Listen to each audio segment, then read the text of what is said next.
Apa kabar semua? Ni hao. Nama berita. Amin. Terima kasih. Haleluya. Haleluya, puji Tuhan. Jadi untuk tidak buang masa, mari kita berdiri. Amin.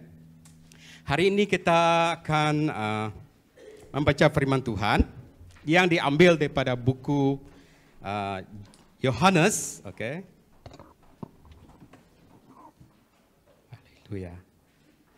Kita akan membacanya berselang-seli, boleh?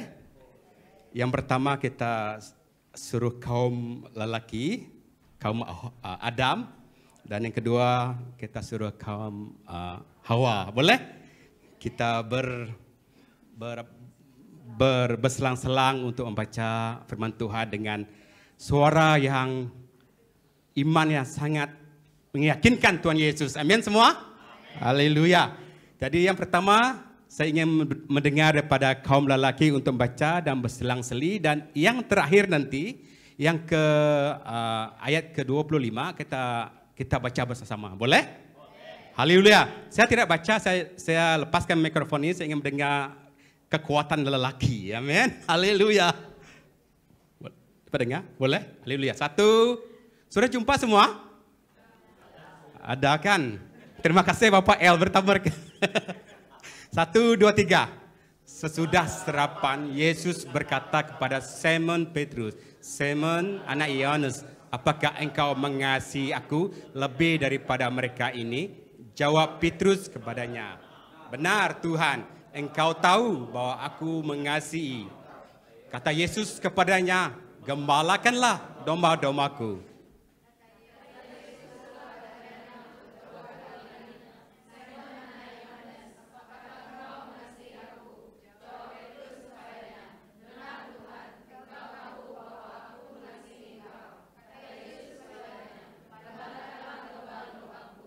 Kata Yesus kepadanya untuk ketiga kalinya, Simon anak Yohanes, apakah engkau mengasihi aku?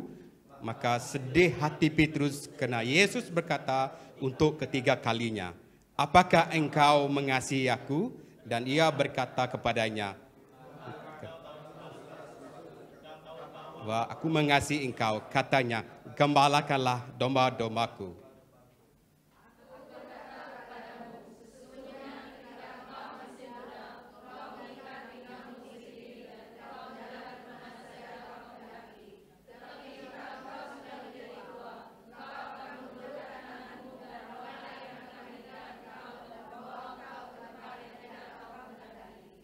Dan hal ini dikatakannya untuk menyanyikan bagaimana Petrus akan mati dan memuliakan Allah. Sesuai menyatakan demikian, ia berkata kepada Petrus, ikutlah aku.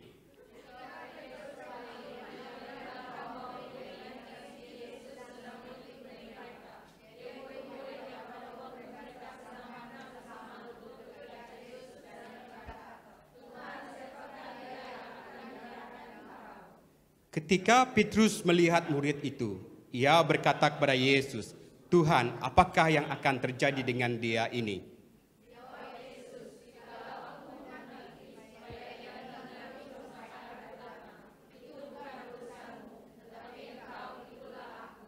Maka tersebarlah kabar di antara saudara-saudara itu bahwa murid itu tidak akan mati.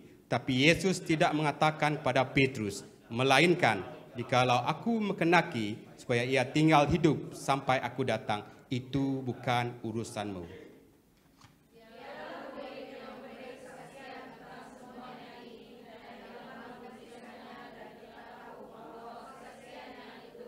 Sama-sama.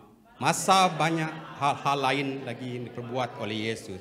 Tetapi jikalau semuanya itu harus dituliskan satu persatu, maka agaknya dunia ini tidak dapat memuatkan semua kitab yang harus dituliskan itu. Mari kita berdoa.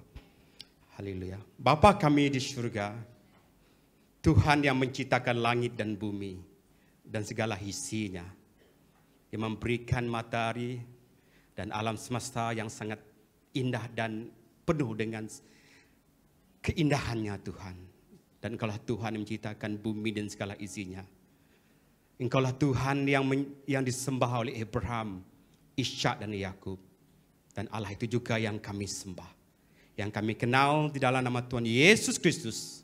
Engkaulah Tuhan, junjungan ilahi yang agung, yang kami tinggikan, yang kami muliakan. Pada pagi ini Tuhan, kami menyerahkan diri kami. Seraya untuk memuliakan nama Engkau, mengagungkan nama Engkau di tempat ini Tuhan. Tiada lain Tuhan, atas anugerah yang telah Engkau berikan bagi kami. Atas anugerah yang telah Engkau curahkan bagi kami di kayu salib itu. Tuhan, pada pagi ini, Kau siapkan hati setiap kami, agar setiap firman yang akan disampaikan Tuhan, akan berbicara dalam hati kami. Biarkan firman-Mu itu Tuhan akan terus menjanjikan. Sebab kami tahu, segenap firman Tuhan akan memberkati dan diberikan kepada setiap kami. Dan semua orang akan menerimanya dengan cuma-cuma Tuhan. Atas berkat yang telah Kau berikan. Pada pagi ini Tuhan saya berdoa, serahkan setiap kami yang mendengarkannya Tuhan. Berikan kami hati yang merendahkan diri kami. Kami ingin mendengar suara-Mu itu Tuhan. Dan 3 kali Engkau berbicara, biar kami serius untuk melaksanakan kehendak Engkau. Saya berdoa untuk hamba-Mu pada pagi ini Tuhan. Saya tidak memiliki apa-apa untuk saya menyatakan Tuhan. Namun saya minta Roh Kudus berbicaralah Engkau di tempat ini. Bergeraklah Engkau mengikut kehendak Engkau. Biar setiap kami yang mendengarkan firman Engkau dibangunkan, dipulihkan. Diperbetulkan dalam sikap perbuatan kami. Agar kami menjadi umat-Mu yang sempurna. Seperti Bapa sempurna. Itu yang Kau inginkan. Terima kasih Tuhan. Kami serahkan semua firman ini. Di dalam nama Yesus Kristus kami telah berdoa. Amin. Haleluya. Mari kita beri tepukan yang paling gemuruh kepada semua kita dan tim musik kita. Amin. Pada pagi ini. Haleluya. Haleluya. Pagi ini kita akan berbicara untuk siri khotbah yang telah kita pelajari sepanjang beberapa minggu lepas. Itu tentang siri khotbah daripada buku Yohanes. Okay? Jadi bila kita mempelajari, bila kita melihat firman Tuhan pada pagi ini, amen. Pada pagi ini saya ingin berikan satu tema yang pada kita pagi ini dalam siri khotbah kita, tu siri Esther, okey. Itu apakah engkau mengasihi aku? Amen. Haleluya. Beritahu orang di sebelah kamu dan kiri kanan, apakah kamu mengasihi saya? Benar, beritahu dia. Haleluya. Ini yang menjadi persoalan bagi kita. Amin. Saudara dan saudari, bila kita melihat daripada pandang sudut Injil Yohanes, dia sangat berbeza dengan Injil-Injil yang lain. Amin. Kalau kita lihat daripada Injil Matius, Markus dan Lukas, Injil ini hampir ada kesamaan dia. Amin. Kalau kita lihat Injil Matius, dia lebih kepada bagaimana sesilah kelahiran Yesus Kristus daripada Raja Daud. Betul? Dan kita lihat bagaimana kelahiran Tuhan Yesus. Setiap Injil-Injil dari Markus sendiri dan Lukas sendiri bicara daripada benda yang dari bawah, ya, daripada bawah semua. Tetapi Injil Yohanes berbeza. Injil Yohanes berbeza. Amin. Ada semua sudah membaca Injil Yohanes di sini. Ada berapa pasal? Dia ada 21 pasal. Kalau kita lihat Injil Yohanes, dia bicara tentang Tuhan itu datang daripada Bapa, betul? Firman itu datang daripada Tuhan. Secara tegas dia sangat berbeza dengan Injil yang lain. Dia terus menyatakan bahwa Tuhan itu dari Bapa. Pada permulaan adalah firman. Firman itu bersama dengan Tuhan. Dan firman itu adalah Tuhan. Jelas, betul? Dia mendiskriminasikan benda yang dari atas dulu, bukan dari bawah, betul? Jadi itu bezanya Injil Yohanes. Dan Kalau kita selidiki Injil Yohanes, adalah Injil yang banyak cerita kesaksian-kesaksian Yesus Kristus sebelum dia disalibkan, betul? Daripada pasal yang ke-11. Pasal 11 tentang kebangkitan Lazarus. Sebelum itu dia memberikan makan 5.000 orang, betul? Pas itu pasal yang ke-11 dia membangkitkan itu saudara Maria, betul? Yang mati itu Lazarus. Dan bila saya mengenangkan kisah ini, banyak yang terutamanya orang Yahudi yang banyak bertobat kena mujizat yang berlaku ini. Amen.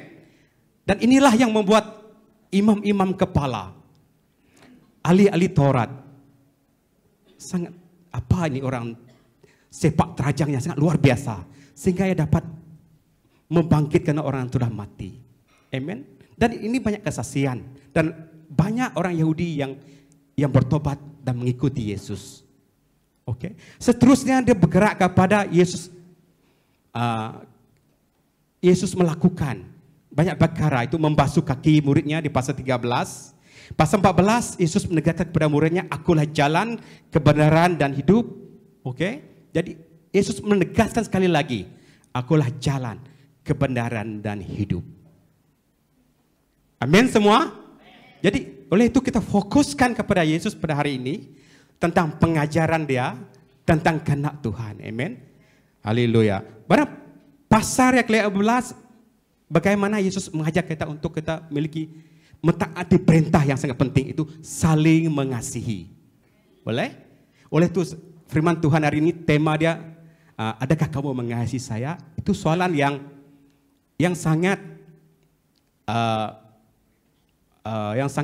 bagi saya sangat mencabar kehidupan saya. Sebab kalau kita mengasihi ini mesti penyertaan adalah pengorbanan. Oh, tidak ada mengasihi ini tanpa pengorbanan seseorang itu, betul? Oke, terutamanya suami istri. Oke, nanti kita akan ceritakan. Oke, dan pasal ke-18 Yesus, sebelum itu juga Yesus sudah dulu dikhianati. Amin. Pasal yang ke-18 oleh muridnya sendiri, itu Yudas Iskariot. Benar? Orang yang diajar, orang yang dididik, dan orang yang dibangunkan supaya boleh memberitakan Injil. Tetapi kalau namanya pengkhianat, dia tidak jauh, dia dekat ya dengan kita.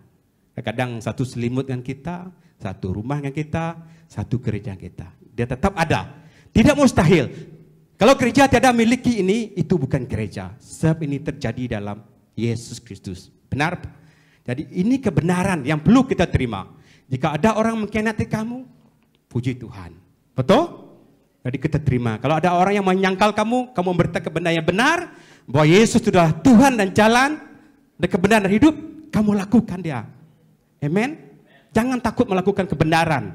Sebab itu membuat kamu menjadi umat-umat yang pemenang. Amen? Dan pasal yang ke-19, Yesus disalibkan. Peristiwa disalibkan ini adalah peristiwa yang benar. Ini bukan cerita dongeng untuk semua orang Kristen. Masih ada. Bukti-bukti masih ada di Yerusalem sana. Ada duit kita pergi sana dan nampak bukti-bukti di sana. Amin. Jadi ini kisah yang benar. Yesus disalibkan. Sebelum Yesus disalibkan, banyak perkara yang kita perlu pelajari. Terutamanya untuk hari yang akan datang. Kita akan menyambut hari Easter, kan? Selalu orang sebut dunia bukan ada juga orang punya hari Paskah. Oke, hari Paskah, hari kebangkitan Tuhan Yesus. Sebelum Tuhan Yesus dibangkitkan, kebenaran adalah ada, amin. Kebenaran dalam Tuhan sebenarnya ada. Sebab Paskah bagi kaum Yahudi adalah sama dengan Paskah kita pada hari ini, amin. Jadi jika dulu kenapa perayaan ini tiap tahun kita adakan, amen? Sebab ini kita mengingat, bagi orang Yahudi mereka mengingatkan bahwa mereka diselamatkan daripada 10 tulah yang menimpa mereka di tanah Mesir. Mereka di tanah Mesir selama beratus-ratus tahun menjadi hamba sana. Dan peristiwa itulah ke-10 itulah yang membuat adanya mereka memperingatkan kebaikan Tuhan. Amen. Di mana mereka mempersembahkan anak kambing domba di setiap pintu rumah mereka. Amen. Bila tulah itu dah tulah untuk setiap orang akan, bila tak ada tanda darah anak domba di pintu mereka, maka tulah untuk kematian anak tunggal di Mesir kena. Oleh itu pada masa itu bila berlaku lawatan Tuhan dan Tuhan melihat ada anak darah domba itu, jadi dia melewati setiap rumah-rumah itu. Itu kemarin melewati, kalau bahasa Inggris Passover. Jadi mereka mengingati, oh betapa banyak Tuhan menyelamatkan mereka dan membawa mereka daripada Mesir ke tanah perjanjian. Amen. Jadi Passover ini berlaku karena Tuhan telah menyelamatkan mereka. Oleh tiap-tiap tahun sampai Yesus lahir di Yerusalem pun berlaku juga itu, dibuat. Tiap-tiap tahun ibu bapa Yesus bawa mereka ke Yerusalem untuk mengingatkan perayaan Paskah ini. Amin semua? Jadi itu untuk menggenapi, sebab dosa tidak dapat dibayar dengan persembahan seperti itu. Hukum dosa tidak boleh disembahkan dengan itu. Kelahiran Yesus tujuannya adalah untuk agar dia sebagai anak domba Allah itu, dia saja yang boleh memutuskan segala hukum dosa yang telah dibuat oleh Adam dan Hawa itu. Amin. Dia saja. Oleh itu penting sangat kematian Yesus di kayu salib itu. Amin. Penting sangat kematian Yesus di kayu salib itu. Jadi kita mesti menghargai kematian Tuhan. Kita mesti berterima kasih kepada Tuhan. Sebab tanpa Kristus mati ke salib, kita tidak dapat diselamatkan. Dosa memang tetap tinggal kita. Oleh itu berita baik untuk kita adalah kita menerima Tuhan Yesus sebagai Tuhan Juru Selamat. Amen. Itu secara ringkas. Saya terdapat masa ini sangat singkat pada hari ini, sebab kita akan memberikan roti hidup di luar sana sebagai tindakan kita berterima kasih dengan Tuhan. Amen. Namun lain kali saya akan ceritakan. Oleh itu Injil Yohanes jelas kepada kita bahwa Tuhan itu datang daripada Bapa. Amen. Oke. Jadi Tuhan itu sendiri yang hadir untuk menebus dosa kita. Amen. Tidak ada yang dapat, cuma Tuhan itu, anak dia itu saja yang dapat. Firman itu saja yang dapat menebus dosa kita. Oleh itu dia datang ke dunia ini. Amen. Dan lahir bagi kita semua. Amen. Semua. Hari ini kita melihat pada Injil yang terakhir ini adalah Injil yang sangat penting untuk semua kita. Hari ini kalau kita tidak membaca pasal yang ke-21 ini, kita akan terlepas apa ajaran sebenar Tuhan Yesus Kristus kepada kita hari ini. Amen. Saudara, sebelum Yesus berserapan dengan murid-muridnya, pada pasal yang ke-21 ini dan pasal ke-20, apa yang berlaku? Yesus telah menampakkan. Ini bercerita tentang Yesus sudah bangkit daripada kematian. Pasal yang ke-20, ke-21 ini dia sudah bangkit ini. Oke, ini sepatutnya ini firman Tuhan yang ini akhir kita kobarkan, tapi tidak apa, sebab kita ingin tahu kebenaran firman Tuhan. Amen. Bila Yesus sudah mati dan dia bangkit pada hari ketiga, oke, dan dia ingin menunjukkan kepada murid-muridnya bahwa dia Esther bangkit. Oke, bangkit. Esther ni kat perang Hastings, timur itu arise. Kalau daripada maksud sebenarnya daripada bahasa Inggris, maksudnya dari timur, kebangkitan dari kegelapan. Oh, itu kan Esther. Paham semua? Dia boleh kamu baca nanti kan, itu Esther. Dan saudara dan saudari dalam Kristus, sekarang dia ingin membuktikan kepada para murid dia bahwa dia hidup. Jadi orang yang pertama dia jumpa siapa? Maria Magdalena, benar? Dan murid-muridnya 12 murid dia, amin. Lepas itu juga dia bertemu lagi dengan murid-murid lain di tebing tasik di danau Tiberias. Semua malam Petrus dan muridnya menjala ikan tapi tidak dapat. Tapi bila waktu pagi ini Yesus di tepi danau Tiberias itu dia melihat mereka. Tidak dapat apa-apa, kosong. Hari ini tak dapat kantau. Simon Petrus katakan. Dan Yesus katakan, tibarlah jalanmu ke sebelah kanan. Benar? Bila Simon Petrus menibarkan jalan ke sebelah kanan, dia mendapat banyak ikan. Benar? Sehingga Injil Yohanes sangat detail. Ikan pun dia tulis sebanyak 153 ekor ikan. Betul? Angkat tangan yang betul? Ada yang masih, betul apa Pak El sebut ini? 153 ekor pun dia tulis dalam Injil itu. Betul? Lain kali kita baca firman Tuhan. Bermaksud di sini, bila Tuhan mengarahkan kita, mengarahkan kita mesti mendengar. Betul? Siapapun yang berkhotbah, siapapun yang sharing dalam aji kamu, belajar untuk mendengar. Satu perkara yang penting. Kedua, belajar untuk taat kepada firman. Kalau kata Yesus kata sebelah kanan. Ketiga, taat untuk melakukan dia. Tidak patut kalau orang suruh tibar, tak mau saya, mana ada ikan? Semua terus lakukan, dia tibar. Keempat, keberhasilan dalam hidup kita. Amin semua? Jadi, sebelum Yesus naik ke surga, Tuhan Yesus bagi mereka makan yang ikan-ikan yang besar ini. Amin. Jadi bila mereka makan dan mereka berserapan, baru dia masuk ke pasal 21 ini. Amin. Dia berserapan dengan murid dia. Betapa baiknya Tuhan. Amin. Dia menyediakan yang terbaik untuk kita bila kita tidak ada apa-apa. Seperti muridnya, ikan pun tidak ada. Tetapi karena Yesus datang dalam hidup dia, dalam hidup kamu akan mendapat hasil dia. Amin semua. Saudara dan saudari dalam Kristus, saya ceritakan ini supaya kita memahami. Jangan tiba-tiba, Yesus berserapan. Tidak. Kita mesti tahu apa sebelum pasal itu apa yang berlaku. Apa yang Tuhan sediakan untuk kita. Amin semua. Jadi untuk itu hari ini kalau kita baca firman Tuhan daripada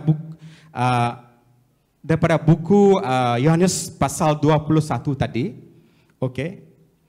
kita akan belajar bagaimana Simon Petrus ini sangat dekat dengan Yesus. Amin. Dan ada seorang itu yang muridnya itu Yohanes selalu mendengar dari belakang. Pak itu dia jadi penginjil. Dia suka mendengar dan dia suka menulis. Amin. Pastikan tidak semua kita jadi pemimpin. Mungkin ada dari kita sebagai penulis karya Tuhan yang hebat seperti Yohanes ini. Amin. Apapun kita ada di sini, jangan anggap kamu tidak memiliki apa-apa. Pakai kurnia telinta kita untuk kita membangunkan kerajaan Tuhan. Amin. Jadi bila kita lihat firman Tuhan di sini tadi, di sini Yohanes menyaksikan Yesus, sebab biasalah kalau saudara menyangkal leader dia, memang hati macam contohnya kita tidak nyaman, kita tidak suka. Tetapi Yesus menampakkan diri yang terakhir ini sangat-sangat bagus dia. Coba memulihkan, sebab masa dia mati, masa diselipkan semua, kalau ini kata kabur, lari semua. Tak ada orang yang setia mengikuti Tuhan. Amin. Ini kita manusia. Amin. Tuhan tidak membiarkan kita itu. Dia datang. Dia memberitahu sekali, pulihkan kembali hidup kita. Seperti Simon Petrus nanti. Dan Simon Petrus adalah leader bagi mereka. Tuhan Yesus ingin membangkitkan kembali semangat dia. Amen. Oleh itu ia berbicara sampai 3 kali. Simon Petrus, adakah kamu mengasihi saya? Amin. Simon Petrus, adakah kamu mengasihi saya? Dan yang terakhir, yang jika orang berbicara itu dengan dulu, kalau Bapak sekali warning, Anang. Sekali warning, Anang. Ketiga, siaplah murid buntut. Tangan kita dipukul oleh ibu bapak. Betul? Tapi sekarang inilah keadaan sebenar. Bagaimana Yesus ingin memulihkan semangat Petrus agar dia dapat bersemangat kembali untuk melayani Tuhan. Amin. Walau bagaimanapun Yesus berbicara pada Petrus setiap kali, dan itu juga pada hari ini. Tuhan akan berbicara satu persatu kita secara pribadi pada hari ini. Dia tidak berbicara kepada, dia akan sentuh hati kamu dan dia akan bicara dalam hidup kamu. Oke, dan minggu-minggu yang lepas kita belajar tentang siri yang pertama tentang hari Esther, itu siri pertama tentang perjamuan yang terakhir, siri kedua tentang Yesus diadili, siri ketiga melihat dan percaya, dan hari ini adalah siri keempat, apakah engkau mengasihi saya? Oke, maksud saya, maksudnya Yesus. Oke, poin yang pertama di sini, oke, yang penting untuk kita, oke, bila Tuhan menyapa kita, adakah kamu mengasihi saya? Inilah hati Tuhan. Ini penting disimpan dalam hati kita, yaitu memelihara dan menjaga domba Kristus. Amin. Beritahu orang sebelah kamu, mari kita memelihara, menjaga domba Kristus. Amin. Mau menjadi, ini satu amanat dalam hati kita, saudara. Sebelum Yesus naik ke surga, dia katakan kepada Simon Petrus, gembalakanlah domba-dombaku. Ini satu. Kenapa Tuhan Yesus tidak sebut benda yang lain? Contoh, Simon Petrus, pergilah kamu membuat rumah sendiri dekat sana yang cantik. Tidak. Simon Petrus, pergilah kamu membuat kapal yang besar supaya kamu dapat makan ikan paus, menangkap ikan yang besar-besar. Tidak ada kan? Dia suruh Simon Petrus menggembalakan domba-domba. Berarti, oke, penting. Semua 12 murid Yesus dan 70 murid Yesus dan yang sudah menerima Yesus dan kesaksian yang bertobat, terutamanya orang Yahudi, perlu dipelihara. Itu sebenarnya yang dia maksudkan. Oke, ramai murid-murid yang menerima, yang menjadi pengikut Yesus. Sehingga itulah jabatan agama Yahudi sangat-sangat membenci Yesus. Sebab murid-murid Yesus, ramai murid-murid Yesus, murid-murid Yahudi yang bertobat daripada perbuatan mereka yang lama. Amin. Jadi itu yang beban kepada Yesus, supaya Simon Petrus bangkit kembali menjadi pimpin sebagai leader, sebagai 12 rasul mereka. Oke, mengiringi yang lain. Amin. Membawa umat yang lain untuk kembali kepada Tuhan. Amin. Ini penting. Haleluya. Saudara-saudari, gembala ini dia Tuhan Yesus gunakan. Kenapa dia tak pakai benda lain? Gembala ini sangat penting, perkataan ini untuk setiap pribadi kita. Kalau kita ingin menjadi gembala, dia tidak bermula dengan kamu ada kumpulan, tidak, bermula dengan pribadi kita. Sebab dalam budaya Yahudi, gembala ini adalah satu yang sangat mulia dilakukan oleh mereka. Amen. Oke, perkara yang sangat penting untuk memelihara kambing domba. Amin. Jadi sangat penting sehingga mereka menjadi orang yang mempersiapkan diri mereka, membawa peralatan untuk menggembalakan. Amin. Contohnya, oke, kita ada gembala, tapi kita tak ada barang untuk kita pelihara barang. Tidak. Gembala dia ada tempat simpan batu dia, ada lestik dia, ada tongkat dia. Di perkara ini hari-hari dilakukan dalam kehidupan mereka. Kita mesti belajar hari-hari, biasakan diri membaca firman Tuhan, biasakan diri berdoa, biasakan diri untuk menginjili, biasakan diri untuk menghafal firman Tuhan. Ini mesti dibiasakan sebelum kita menjadi gembala yang baik bagi Tuhan. Setiap kita perlu menjadi gembala yang yang Tuhan inginkan. Amen. Jadi biasakan diri membawa tongkat, biasakan diri datang ke gereja, biasakan diri datang ke LG, biasakan diri. Biasakan diri ini membentuk karakter kita sebagai gembala. Kalau kita ingin memelihara kawangan domba, kita mesti rela bangun pagi, kita rela memberikan makanan, kita rela menyediakan makanan. Dia tidak berhenti, hari ini kamu buat, besok tidak. Tidak, itu bukan gembala namanya. That's why Yesus gunakan kata gembala ini supaya kamu biasakan diri kamu tiap-tiap hari. Membaca firman Tuhan, berdoa, datang ke gereja, seminggu sekali lah datang ke gereja, bukan setiap hari. Dan apapun perkara yang kita lakukan, menginjili, ini mesti biasakan diri. Baru karakter itu akan biasa. Amen. Saya pernah menjadi gembala kambing, bukan kambing, gembala anjing. Saya ada 5 ekor anjing. Saya mesti sediakan makanan, saya sediakan tempat tinggal, saya keluarkan duit saya. Dan bila malam hari mereka jatuh ke longkang, saya dapat dengar. Dia jatuh, saya dapat dengar. Dan bila saya dengar, oh tak apalah besok hari. Tidak, gembala tidak begitu. Gembala akan bangun walaupun pukul 3 ke 4 dan pergi menyelamatkan.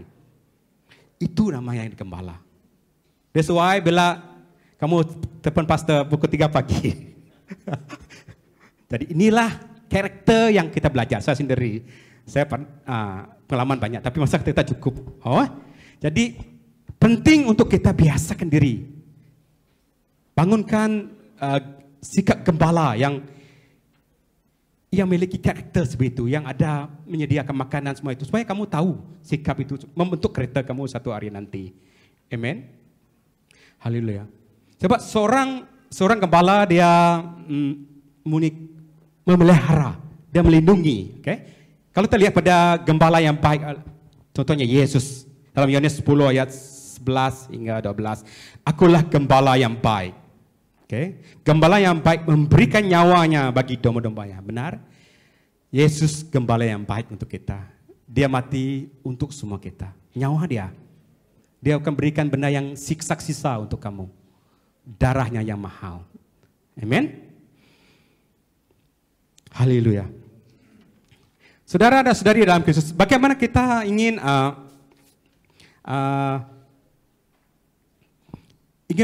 memelihara, menjaga kawanan domba kita. Amen. Okay? Kita ingin menjaga dan memelihara kawanan domba kita.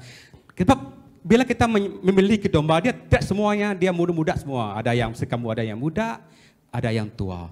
Okay? Ada yang dewasa. Jadi kita perlu pelihara mereka melalui seperti kalau yang masih remaja, kamu perlu banyak berdoa. Amen. Banyak berdoa. Betul. Saya dari tingkatan lagi saya sudah belajar untuk berdoa. Saya belajar untuk baca firman Tuhan. Sebelum kita pergi ke sekolah malam, selepas makan saya tiap hari baca firman Tuhan. Saya baca sampai habis firman Tuhan itu. Dari Kejadian sampai Wahyu, balik lagi berkejadian sampai Wahyu, balik lagi saja Kejadian sampai Wahyu. Saya baca firman Tuhan. Penting dan hafal firman Tuhan. Lepas itu mesti datang ke gereja. Anak-anak muda mesti datang ke gereja. Kalau kita tak datang ke gereja, kita tak akan mendengarkan firman Tuhan yang menghidupkan jiwa kamu. Jiwa kamu perlu dihidupkan oleh firman Tuhan, saudara dan saudari Kristus. Amin semua? Tanpa firman Tuhan kita akan lapar dan kita akan mati secara spiritual. Oleh itu di dalam gereja sajalah kamu boleh memiliki kehidupan untuk kamu dibangunkan dalam Tuhan. Amin.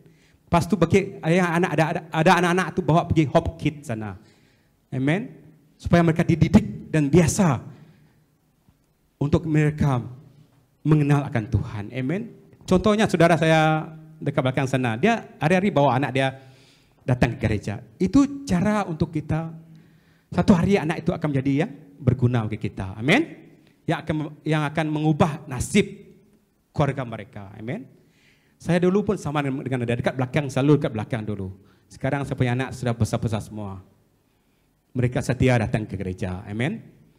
Tapi apapun keadaan mereka, mereka perlu diajar, dididik lebih mendalam lagi, amin. Jadi, bila kamu tidak bawa anak kamu ke gereja, dunia mempengaruhi mereka, amin. Bagi kita yang dewasa, mau jadi gembala, kita mesti ada doa, puasa, saat teduh. Ini penting. Ini bukan seminggu sekali. Ini hari-hari mesti kita buat. Puasa tidaklah, tapi kalau doa, saat teduh kita buat hari-hari. Puasa untuk pulang bagi kamu, amin. Membaca firman Tuhan, hafal firman Tuhan, itu mesti dilakukan tiap-tiap hari. Kamu mendengar, datang ke gereja seminggu sekali. Tetapi bila kamu membaca sendiri, menghafal sendiri, berdoa sendiri, itu membuat karakter kamu jadi gembala yang baik. Okay? Jadi gembala yang seperti Raja Daud. Amen. Haleluya. Datang ke LG gereja buat penginjilan. Okay? Buat LG gereja baru. Kalau memiliki beban yang berat, kita boleh buka LG baru, gereja baru. Amen. Lepas itu ikut aktiviti gereja lokal. Haleluya semua. Inilah membangunkan spiritual yang micet, yang betul-betul matang. Kalau kamu tidak matang, senang kita dicobai. Kita ingin bangunkan dasar rumah di atas batu, bukan di atas pasir. Amin, saudara karena Kristus. Haleluya. Pemeliharaan yang terhadap domba perlu satu, dia tak ada sana. Oke, ini masih satu lagi. Kalau kita ingin memelihara domba, pertama kita mesti mengenal domba-domba kita. Amin. Saya selalu sebut nama domba-domba saya. Tuhan, saya ingin berdoa untuk Brother Peter di Lundo. Saya ingin berdoa untuk saudara saya Adik Rame dan suami dia. Saya ingin berdoa untuk Mak Mia dan suami dia. Yang berdoa untuk saudara Kerry. Saya sebut satu persatu. Saya ingin melindungi mereka. Jadi gembala mesti berdoa untuk domba-domba mereka. Okay? Spiritual covering penting. Jangan tidak berdoa. Jangan berdoa untuk diri sendiri. Tuhan, saya ingin rumah yang sederhana, jangan besar. Nanti besar dapat sapu nanti. Rumah saya kecil, saya pun saya susah juga untuk sapu, untuk mop dia. Okay? Mengenal domba-domba. Sebut dalam doa. Saya selalu berdoa untuk semua mereka. Walaupun mereka tak datang ke gereja sini pun saya berdoa. Saya berdoa untuk suami, saya Radau, Henry, Along. Saya berdoa untuk saudara saya. Setiap berdoa, bawa mereka dalam doa. Saya ingin beritahu Tuhan ini mereka. Okay? Pertama mengenal domba. Kedua berjalan di depan. Okay? Setiap kita mesti di depan, bukan di belakang domba. Sesuai pemimpin digalakkan di depan. Supaya domba melihat itu gembala saya. Itu prinsip. Okay? Ketika mencari pada rumput yang baik. Sesuai sebenarnya banyak yang saya ingin kongsikan tapi mau singkat. Kalau kita masa cukup. Cari pada rumput yang baik, bermaksud setiap firman Tuhan yang kita ingin sampaikan, dia mesti memberikan pengajaran dan kehidupan untuk setiap kita. Tanpa pengajaran, pemulihan, memberi hidup bagi kita, maka dia sia-sia. Amen semua? Oleh itu, untuk kita menjadi satu gembala yang baik, kita mesti ada personal berhubungan dengan Tuhan secara pribadi setiap hari. Amin, berdoa. Lepas itu kita belajar untuk menghitung domba-domba. Amin. Walaupun saya tidak 1, 2, 3, tapi dalam hati saya tengok di mana mereka. Saya hitung mereka. Ada datangkah mereka ke LG? Ada datangkah mereka ke gereja? Ada datangkah mereka ke aktiviti lokal? Ini saya menghitung dalam hati saya. Bila mereka datang, saya tidak terus berdoa. Amen. Ini dia akan seterusnya bersikap lemah lembut. Bersikap lemah lembut. Lepas itu melindungi domba yang diserang oleh binatang buas. Ya, tidak semestinya kamu lihat kita ada di sini. Iblis tidak ada beri peluang. Amen. Dia tidak akan beri peluang untuk kamu. Gembala yang tidak melihat pada Tuhan, maka domba-domba itu akan senang binatang buas menyerang dia. Amin. Haleluya. Lepas itu kita mesti merawat domba-domba, betul? Apabila mereka tertekan, apapun masalah mereka, datang pada mereka. Amin. Jadi kita mesti datang merawat mereka, memelihara mereka. Ada luka, tapi jangan luka-luka sikit, telepon, luka-luka sikit, telepon. Oke, jadi pensanlah gembala itu nanti. Amin. Jadi kalau yang besar bolehlah ya, tapi kalau sedikit itu tahan. Dalam hati saya itu anjing itu berbunyi kuat-kuat. Saya tahan dia setengah jam dulu. Tengok tahan ke tidak kamu. Saya ajar dia untuk tahan. Betul. Setiap kita mesti belajar untuk tahan. Contohnya kita tak cukup duit. Macam saya sendiri tak cukup duit, saya tahan. Untuk makan telur 1 biji 1 hari. Macam itulah. Tuh. 2 biji lah. Lalu saya bawa telur, mami dia rebus, saya bawa. Petang saya makan. Saya tahan. Itu juga setiap kita. Ada cobaan. Haleluya semua. Itu mengajar kita untuk kita teguh dalam Tuhan. Amin. Amin. Haleluya. Tapi jangan takut, kita ada gembala yang baik. Seperti Raja Daud, dia akan mencabut bulu misai itu singa. Amin. Sehingga singa itu kalah dengan dia. Kedua, sanggup dan rela berkorban bagi Kristus. Amin. Sanggup dan rela berkorban bagi Kristus. Amin. Saudara-saudari, pada ayat 18 hingga 19 ini mengajak kita untuk kita rela berkorban. Amin. Oke. Jadi Yesus sendiri telah tunjukkan kepada kita bagaimana dia telah mati di kayu salib sana, dan inilah pengorbanan yang perlu kita hargai. Tadi semasa kita memuji, menyembah Tuhan, saya tak tahan air mata saya. Satu kong mungkin tidak. Saya sangat menghargai kebaikan Tuhan dalam hidup saya. Saya menangis, Tuhan, Engkau telah mengampuni dosa saya. Itu tak dapat saya bayar Tuhan, hanya Engkau yang dapat membayarnya. Kalau tak ada pengampunan daripada Tuhan, kemana kita pergi?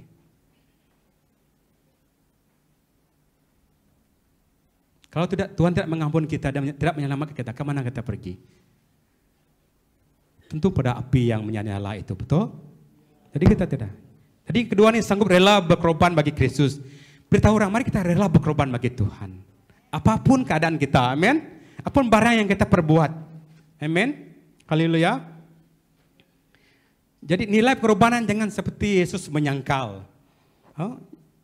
Dengan Petrus menyangkal Yesus. Tidak, Tuhan, saya tidak akan menyangkal kamu. Tapi sebelum ayam berkokok, dia sudah menyangkal Yesus. Betul?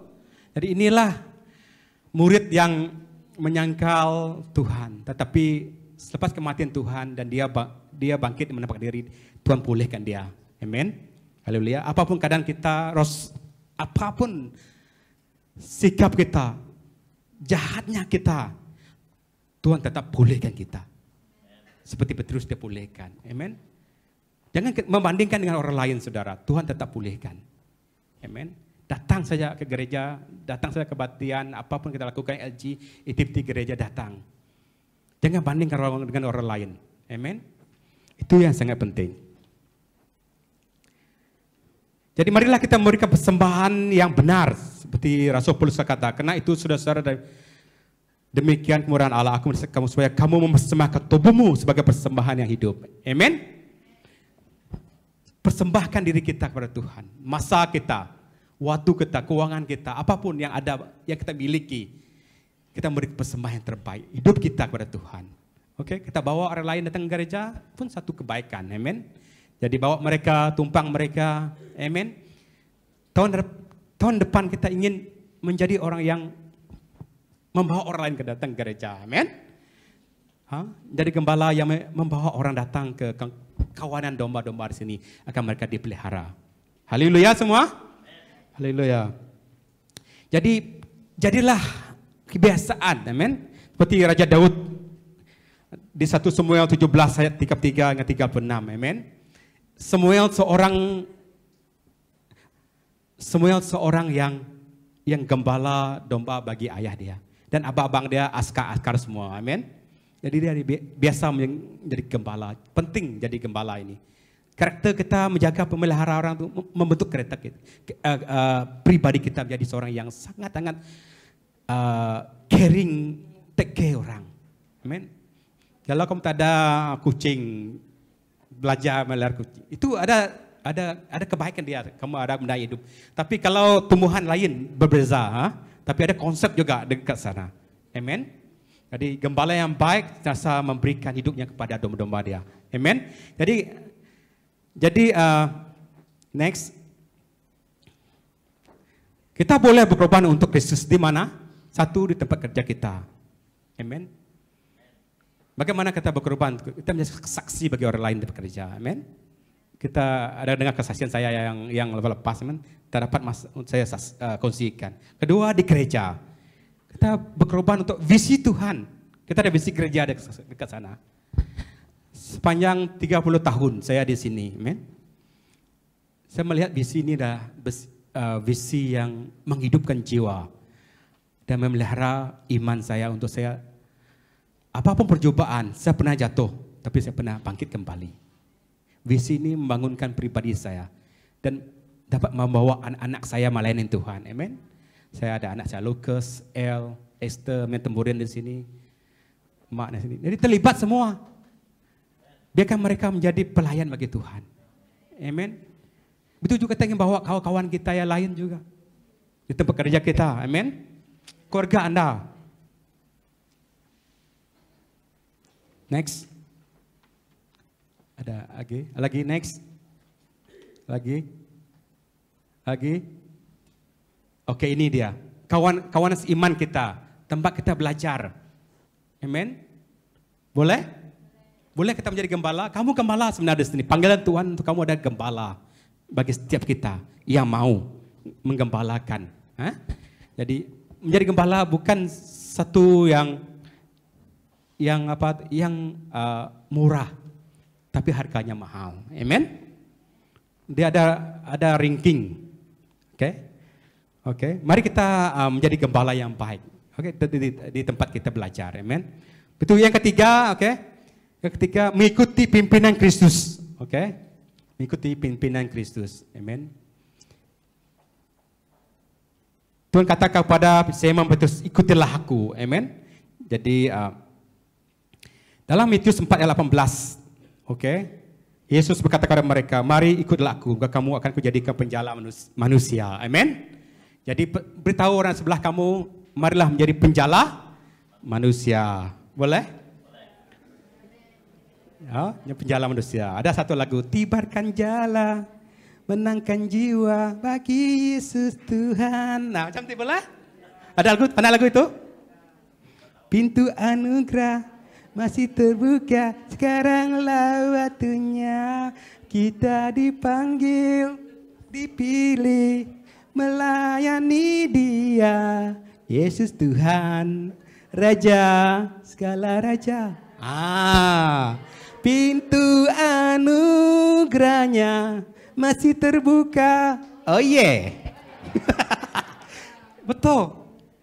Tuhan mengajak Simon Petrus menjadi, dia tahu Simon Petrus penjala manusia, penjala ikan. Dia tahu karakter itu membentuk dia menjadi penjala manusia. Betul? Jadi ini penting. Dulu saya tidak pandai menjala.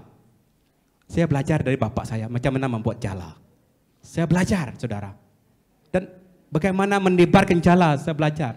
Siapa pandai menebar jala sini? Bila dia koyak, pandai memprotek, memperbaiki dia. Kalau jala koyak, ikan terlepas. Tuhan ajar kita memelihara ini, begitulah dia. Kalau jala kita koyak, jahit dia. Kita bergandengan tangan untuk melihat bumi putera bersatu. Supaya ikan-ikan 153 ekor ini. Setiap kamu, sepanjang hidup kamu, pastikan ini nubuatan yang Tuhan suruh saya sebut. Saya betul ke Tuhan. Sepanjang hidup kamu, coba di tangan kanan saya, tibarkan sana. Simon betul mendapat 153 ekor ikan. Benar? Dalam buku Amsal katakan, di tangan kanan saya, kamu hidup untuk selama-lamanya. Maksud sepanjang umur kamu, cari 153 ekor ikan itu. Ini cabaran sebagai gembala memelihara. Kalau menjadi gembala 1 ekor, tak payah jadi gembala. Toh, gembala maksud kita ramai, itu maksudnya. Seperti Yesus ada 12 murid dia memelihara. Itu maksudnya gembala, pengajar. Amen. Jadi sekarang bangunkan pribadi kamu, membuat jala, belajar untuk menebarkannya dengan betul. Dan mencari dan ikut arahan Tuhan di sebelah kanan. Itu arahan yang sangat tepat bagi setiap pribadi kita yang mengikut Tuhan. Amen, saudara. Sebab firman Tuhan ini dia bersambung-sambung untuk kita memahami sepenuhnya dalam supaya kita tahu apa yang kita ingin perbuat. Dia bukan suruh dia makan ikan saja sebagai breakfast mereka pagi tadi ya. Tidak, dia bukan itu maksud Tuhan sebenarnya. Dia mau dia menjadi pencala manusia, memelihara. Dia suruh saya untuk memelihara domba-domba yang lain. Yang kecondang, yang stres, yang tidak dapat pulihkan kembali, itu dia mau. Maksud Tuhan. Sebetulnya katakan, adakah kamu mengasihi aku? Betul? Haleluya. Jadi kesimpulan dia, amin. Saudara-saudara Kristus jangan takut. Dalam Yohanes 16 ayat 7-8, kita ada seorang penghibur yang akan dikirimkan untuk setiap pribadi kita untuk melayani Tuhan. Amin. Jadi oleh itu, bila kita melayani Tuhan, jangan bersandar pada hikmat kebijaksanaan kita sendiri. Jangan bersandar pada kekuatan kita sendiri untuk melayani. Mencari Tuhan, ada penghibur, Roh Kudus Tuhan sasa memimpin hati kita, mengajar kita. Kadang-kadang dalam hati ini, malas betul membuat masa sunyi ini, membaca firman Tuhan. Roh Kudus akan mencerahkan dia. Jangan bangun, dia kata. Betul? Kalau ada Roh Kudus ya. Banyak lagi kan. Jadi tidak cukup masa saya untuk itu. Jadi kesimpulan dia, amin. Kesimpulan dia untuk khotbah kita hari ini, bagaimana kita mengasihi Tuhan. 3 poin di atas tadi adalah bukti dia. Pertama, memelihara dan menjaga domba. Kedua, sanggup dan rela berkorban bagi Kristus. Ketiga, mengikut pimpinan Tuhan. Amin. Itu saja. Oke, Tuhan memberkati. Mari kita berdiri, kita berdoa. Haleluya. Haleluya.